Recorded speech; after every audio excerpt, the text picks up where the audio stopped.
Okay, so look at this like a very simple story. You have an enzyme, right? The enzyme has an active site. That active site is basically the little seat where the substrate is supposed to sit. The substrate comes in, binds, and then product gets made.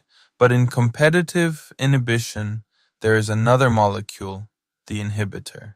And this inhibitor is kind of pretending like it belongs there too. It wants the same seat. It's not binding somewhere random. It is literally competing for the active site. So now the enzyme has a problem. Sometimes the substrate gets in, sometimes the inhibitor gets in, and when the inhibitor gets in, no product is made. That's why it's called competitive inhibition. They are competing for the same spot. Now, here's the important part. How do you beat the inhibitor? You add more substrate. Not because the enzyme suddenly became better, not because it loves the substrate more, but because if you flooded the area with enough substrate, the chance that substrate gets into the active site becomes higher. So, in simple language, more substrate can outcompete the inhibitor. Now, this is where Km comes in. Km is the amount of substrate needed to reach half of Vmax.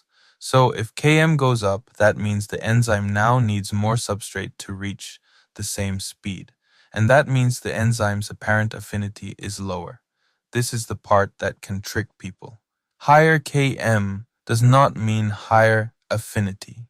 It means the opposite. If Km increases, the enzyme needs more substrate to do the same job. So the apparent affinity decreases.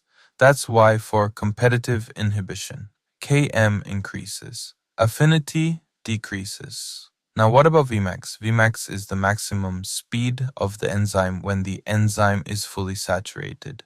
Basically, when every enzyme is working as hard as it can. In competitive inhibition, Vmax stays the same. Why? Because if you add enough substrate, eventually the substrate wins enough of the competition. The inhibitor can be overwhelmed. So the enzyme can still reach its normal maximum speed. It just takes more substrate to get there. So when you look at the graph, the competitive inhibition curve shifts to the right. That right shift means, bro, we need more substrate now. But both curves still reach the same top level. That top level is Vmax.